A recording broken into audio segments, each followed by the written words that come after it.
Sir, good evening. Thank you so much for joining us today. Uh, Good evening, friends.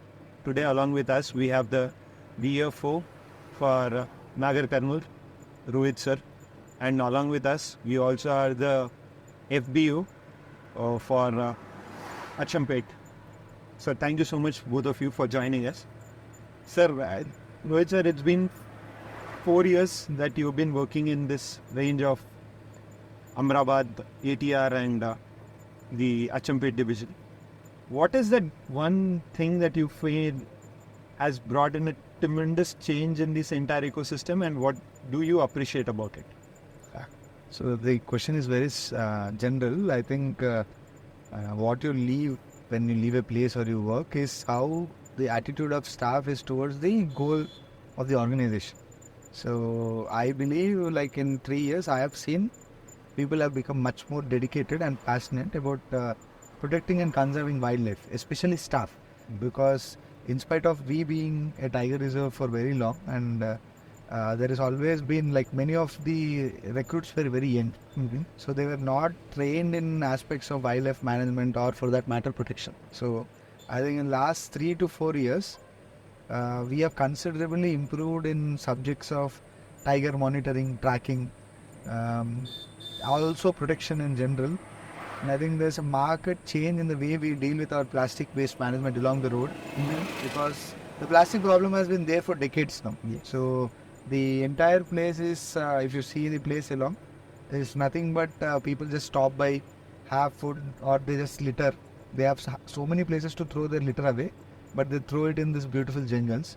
So it has been a very persistent problem for this place for long. 3 years back we did start something like to control plastic waste. More of we wanted to efficiently dispose of the plastic collected. So we had a network of some 16 Switcheko walking along this road who used to collect waste every day. But the biggest issue was how after the collection of the waste, how do we dispose of the waste? That was the biggest headache we had, because look, we were not collecting waste in one place, we were collecting it across the road on 60-kilometer stretch. So people were littering everywhere. So we needed a very efficient disposal system. So we wanted to centralize the basically the storage point. So although the collection is many points, so because we use mostly this road for collection of the waste, we devised a model where we have 2 vehicles now, one from the other end and one from here, which actually patrol the area and collect this waste and get back to a what you call a segregation shed in Mananur, where we deposit all this waste. I think, and after that, now that we have started collecting a lot of waste, we at the start we try to create certain awareness among people, like throwing them is wrong. I think it's after around 6 to 7 months of awareness creation, we started enforcement. Like we started fining people for littering. So it has been something like 1.5 years now. We've been fining for people who have been stopping by in forest areas, littering plastic waste, littering food waste, any waste they're littering. So I think, especially in some stretches, we see now that the amount of waste we collect has considerably reduced. So it is not the same before. I think behavioral change is happening, but it is still a long way before I think it completely becomes literacy. Wow. Thank you. Thank you so much for elaborating on that, sir. So, is there any alternatives that also you're working around? So when we decided to say that plastic is not something we should be using, like for instance, we are penalizing people for littering in the forest. I think the onus lies on us to also promote the alternatives. So we have established something called a packaging workshop, where we have trained some 16 to 20 Chenchu women in basically stitching of cloth bags, paper bags, and also jute bags. And we started in that manner. Initially Apollo did help us in stitching, because we were providing them Apollo Hospital their medical covers and bags from this place. Now we have evolved the center to providing souvenir items, where visitors who are using Amrabad Tiger Reserve safaris and stay package are today being gifted these eco-friendly materials in a bid to promote them. So later we realized that one other issue plastic commonly used is the plates. So we thought we should promote a lot of the traditional leaf-made plate making. So we did procure a machine and we trained certain women in the same packaging workshop who are today producing these plates, and they're being distributed to hotels across nearby, and we are giving it to, because in our own center now we have a resort, so where we have completely gone plastic free. So we had one of the use of plastic was the plates.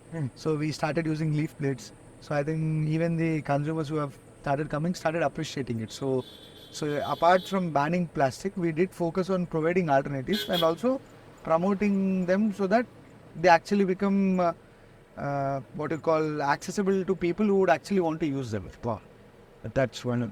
Sir, one question. I've been there with you for last 4 years now. Lot of calls.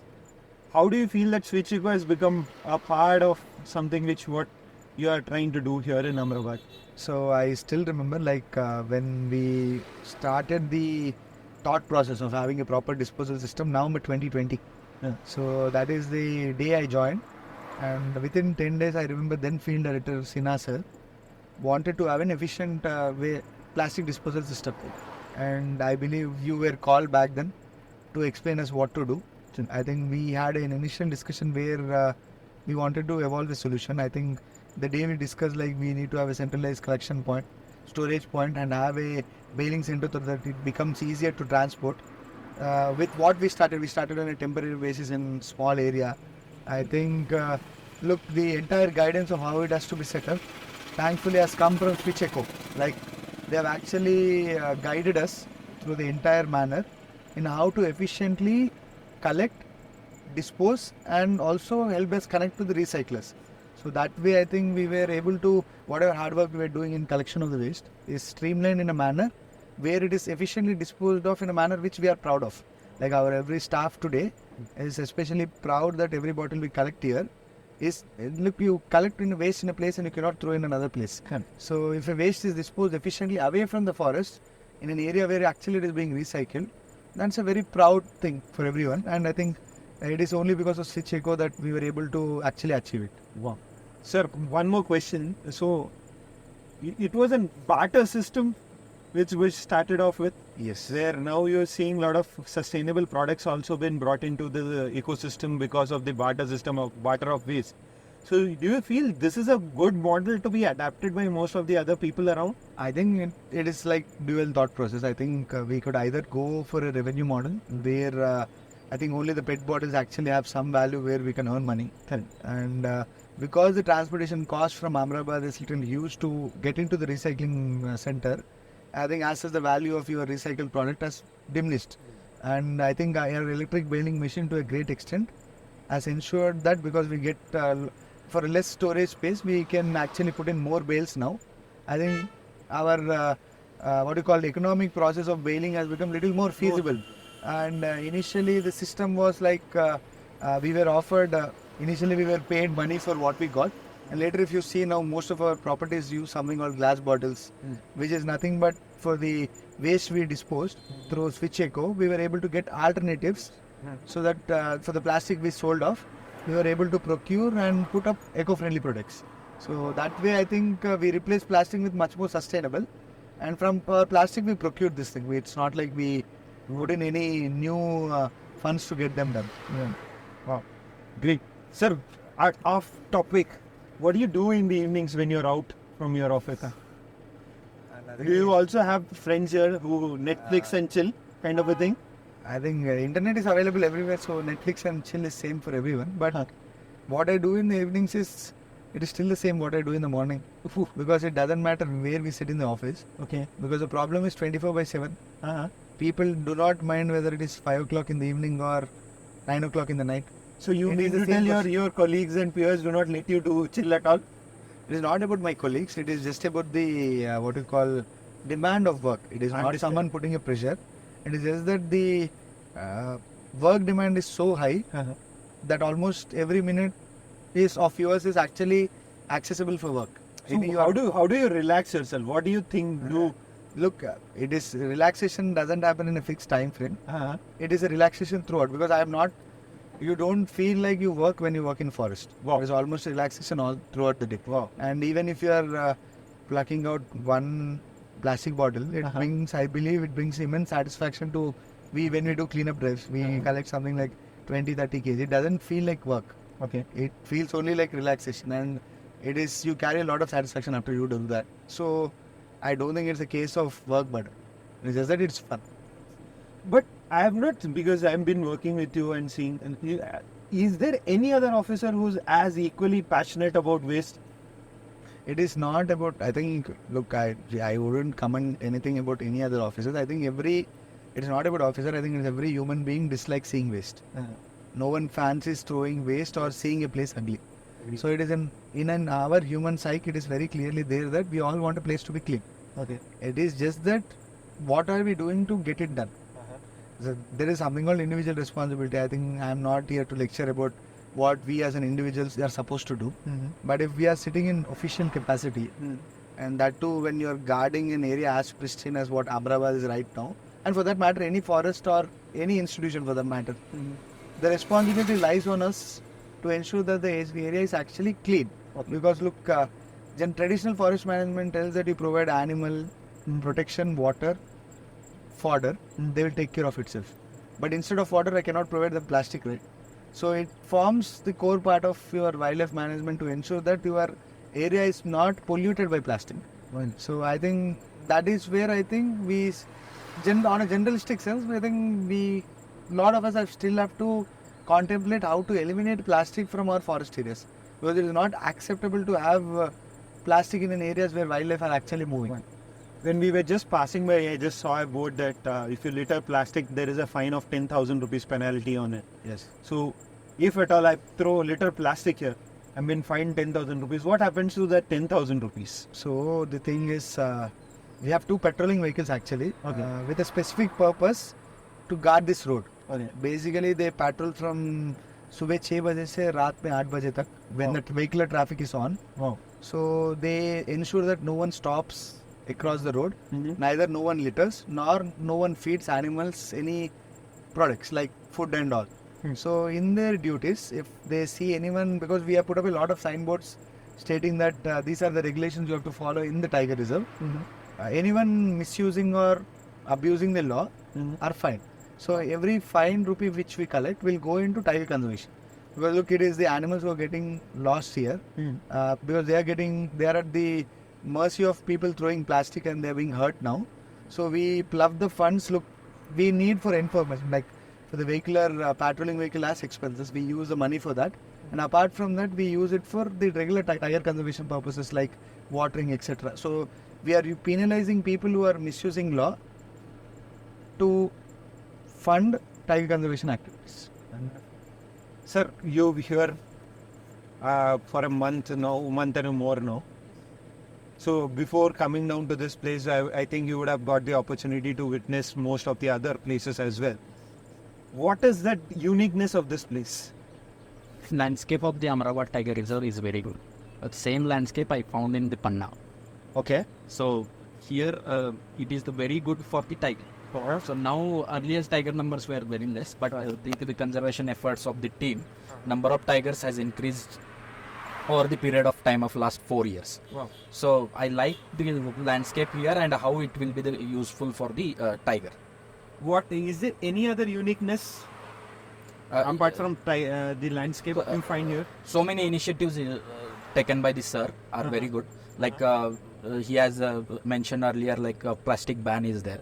So he has taken tremendous effort to reduce the plastic in the tiger reserve. So now when last 5th environment day, we have done plastic cleanliness drive in the Umamaheshwaram temple. So there we have started frisking of the plastic. So similar step we are going to start here in the road which goes to the tiger reserve. So this is the unique initiative taken by the sir. So I like such initiatives which are taken here in the Ahmedabad Tiger Reserve. One more question that I had was, you've seen this entire ecosystem around it, and you've also witnessed to see a lot of difference between the way the culture, the north side and the south side is. Okay, this is something not a political kind of a question. That how do you find the difference of manpower and the kind of acceptance between? You've seen what you were mentioning about the tiger reserve is in the north side, and you're in the south side. what is the major difference between north and south? Is there a tiger reserves also have that north and south kind of the ecosystem difference? No, actually, animal doesn't have boundary. Correct. But the manpower do.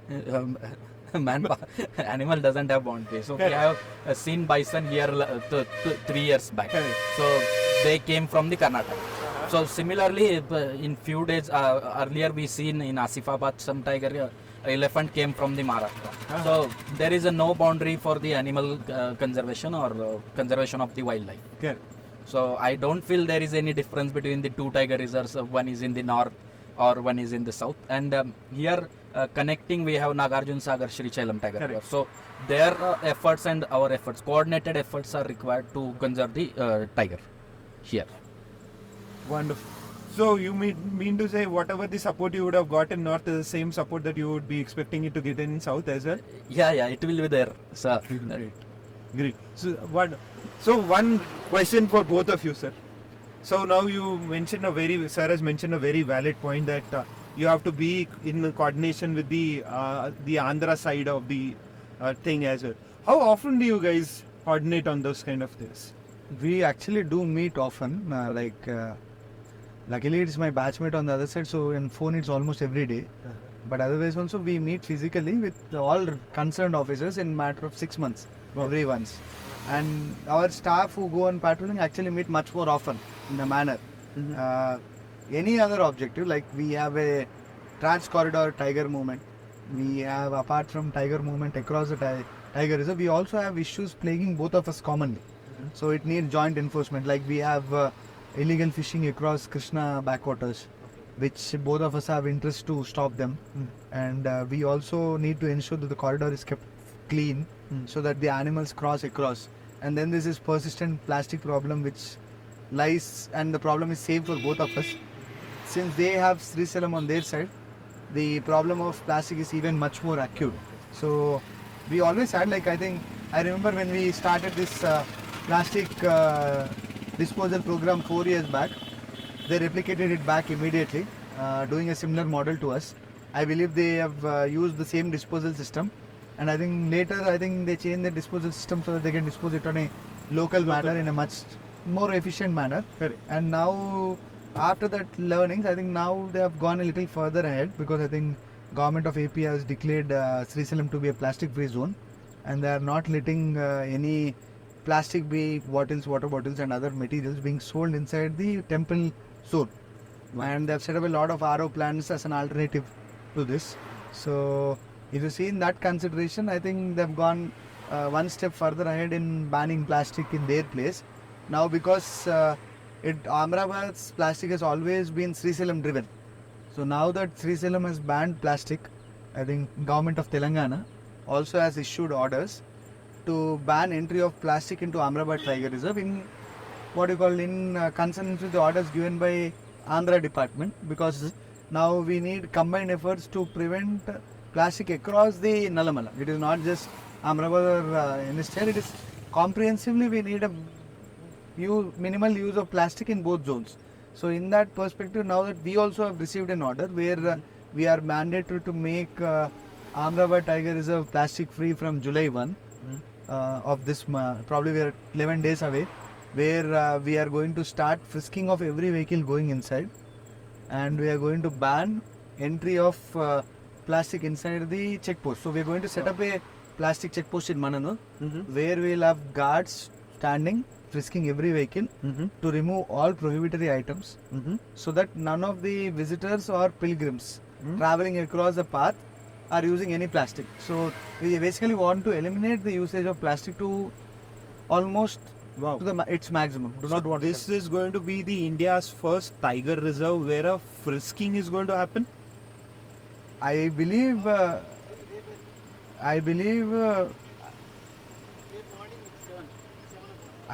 frisking is there are zones where frisking is done, but I don't think it is done in such a huge volume. Wow. When we are talking about Ahmedabad Tiger Reserve roads frisking, we are talking about every pilgrim visiting Srisalam from this side of the place. So it is like, on an average, we are talking about something like 2,000 to 3,000 four-wheel vehicles, which we have to be frisking. Apart from that, 50 to 100 buses. So we need to have a very efficient system of frisking, because we should not be having any traffic jams. Efficient frisking system so that this progresses. So we are in process of developing it, and next 5 days we are going to do a mock drill of the frisking, so that by 1st of the July we will be fully equipped in frisking every vehicle going inside, and removing the plastic that not supposed to carry. We believe, I think, once done for next 3 to 4 months, we believe there will be good amount of behavioral change among people, and we will have less to be frisked and less plastic will be carried to the reserve. Because once people are completely aware that this is not allowed, I am pretty sure they are not going to get that material here. So one question that I have for both of you is, what do you feel, when is the right time for a person to visit Amrabad? I believe the best time to visit Ahmedabad is in monsoon. But unfortunately, we closed down our safaris, etc. during this month for the reason of ensuring breeding for the animals. So, but I think in that perspective, if you see, October, November and December are the ideal months to visit Ahmedabad. Wonderful.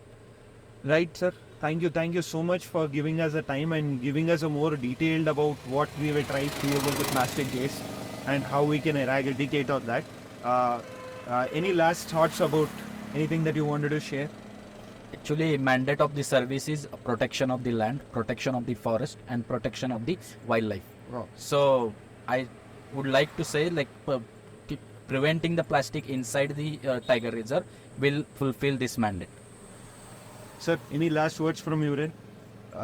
It's just probably a kind of request, and also a reminder to people coming to Srisalam and also Amrabad Tiger Reserve, and people who are going to use National Highway 765. Kindly do not bring any plastic materials, including PET water bottles and other one single-use plastic like chips cover, etc., into the Tiger Reserve, because we are causing innumerable pain to the animals here. So my kind request is, I believe people are also very sensitive about this subject. So we are expecting people would get their eco-friendly alternatives when visiting Srisalam and our place, so that the menace of the plastic once for all is done away with. Great. Thank you so much, sir. Just to add in, guys, India generates close to around 9.2 million tons of plastic waste on an yearly basis. The efforts taken by the officers here is something which is commendable, and do definitely, I would request people to visit Amrabad and ensure that you are traveling plastic free and making this your journey of lifetime on a sustainable manner is something which would be definitely you will cherish for life. And also request you all to kindly look out for the Instagram page, the Twitter accounts of Amrabad Tiger Reserve. Stay tuned to lot of interesting things happening. They have lot of interesting adventure things happening out here on a regular basis. If you check it out to their pages, you will definitely get onto it. Thank you so much, guys, and do visit Switcheko's page if you are making the switch towards sustainability. As I always say, बैगन की बातें मत करो, sustainability को switch करो. Signing out. Thank you so much, guys.